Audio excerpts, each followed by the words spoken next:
Hi, I'm Iain from Open Box Games Jr. and the Dice Tower, and at Origins, I got to preview some really cool games. And one of them is Rattle Battle. So let's open the box. So this is Rattle Battle Grab the Loot.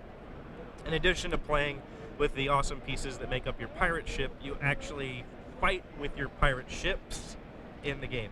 And the dice represent your pirate ships. So this is your galleon, and this just shows you what abilities all of your ships have. In this case, you'd have some sails and some cannons so that you can move your ships and shoot with them while they're in the box.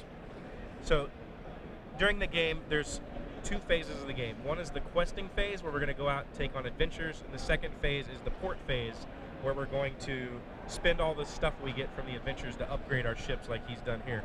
So to buy all of this stuff, you have to get loot. To get loot, you have to go on adventures. We'll repeat. We're going to do that 5 times, and then the winner is the person with the most points. So an adventure is typically going to show you what you're fighting, what you're up against. And this one, it's a sea trip, so you're fighting some people out that were out on a leisurely cruise. The dice are weakest from green, yellow, and then up to red dice. So the red dice are the strongest, green dice are the weakest. So in this case, this is a fairly soft adventure to fight. That also shows you if any special symbols are rolled, what happens. So in this case, the roll of a sail or a shot on the non-player dice means that this ship escapes. It just comes out of the box, so we don't get to take him out.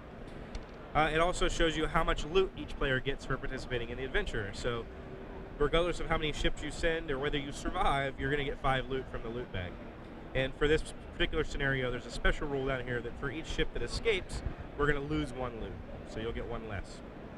So what happens is, the Baron will be the first player, will collect the dice that are required for the adventure, and then all the players get to decide how many dice they want to contribute. You can contribute 0 or you can contribute all your dice. So once all the players have picked all of their dice, the Baron takes them all into his hand, shakes them up, and drops them in the box. And then we see what happens.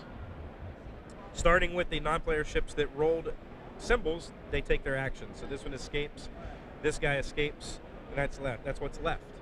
Now the players have the option of taking actions. There's 2 actions available to the players. They can move or shoot. To move a ship, you have to have a ready sail on your galleon.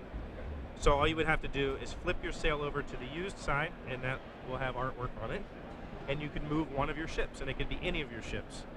To move, your ship can move 1 long range, which is shown on this ruler. The sail is 1 long range, which also happens to be the long side of any card in the game. So you can use a card as a ruler. To move a ship, you simply place the card down, you go from one end to the other. That's a move action. If you have more sails, you can move that same ship again. If you wanted to just scoot them clear across the board, you can just keep moving them, as long as you have sails ready. The other option is to shoot with a cannon.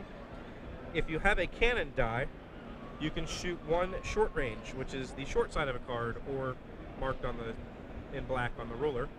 1 short range shot. With a cannon die, you only have to have 1 cannon on your galleon. You flip it over to the used side, and you can shoot this die, and it just comes out of the box. It doesn't matter what its value is. If you don't have a cannon on the die, you can still shoot, but you have to have 2 ready cannons on your galleon, and then any of your dice can shoot.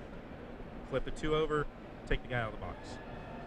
After all player actions have been resolved, we fight battles with all the dice that are left in the box. And the battles start with the 2 dice that are closest together. Now, player ships don't fight. They only fight non-player ships. So we start with the non-player ship and the player ship that's closest together. In this case, we have a ship that's a 3, and one of our ships, which has a cannon side. The cannons are worth 2 plus the number of cannons that you have on your galleon. So we have 1, so that guy is worth a 3. So they're 3 and a 3. They take each other out. So this will go on your captain card. You sunk this ship, but your ship also got sunk. So you mark that on your captain card. Then we go to the next closest dice. So this 3 looks like it's closest to this 5, which means this 5 shoots this 3, and we get to claim that. So we sunk that ship. And now we come over here to the 4, and the 4, they're equal, so they take each other out. After all the battles have been resolved, all the players get their dice back, and then we get treasure and loot. For each ship that you sink, you get 1 silver coin. So in this case, you'd get 2 silver coins. and these go back. And then, like I said, we're going to get loot. So in this example, we rolled 2 escapes, which makes us get 1 less loot. So we're each going to get 3 loot. And the loot come from the loot bag. And in the loot bag, there are 4 different types of loot. We have rum, spice, cloth, and valuables. So say we draw these 3 things. We now have to store these somewhere. So on our galleon, we have holds, and each hold can hold 1 loot, and each of our ships can hold a loot. So we'll put the loot under our ships. So if we go on our next adventure, any of our ships that have loot on them, we can use them, but we lose the loot. So you have that choice. Do I want to send it or not? After the adventure is complete and we go to the port, we can start spending this loot. And loot is used to buy upgrades like or buy parts like sails and cannons and holds, or the upgrades, which are all the special pieces you see on his ship. And those give you special abilities. The quest is normally made up of a series of adventures. So for our first quest, we're going to go on 2 soft adventures. So after this first adventure, anything that we used doesn't come back for the second adventure.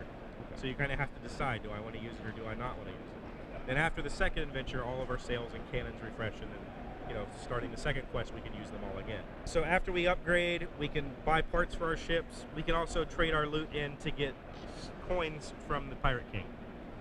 At the end of the game, each silver coin's worth 1 point. So we're going to go through 5 quests, go 5 port visits, and then the person with the most points wins. It's a really cool game. You get to build your ships with ship parts and upgrades, even a parrot. You get to battle with dice in the box that looks like an ocean. Awesome! So I'm Iain from Open Box Games Jr. So see you next time. Bye!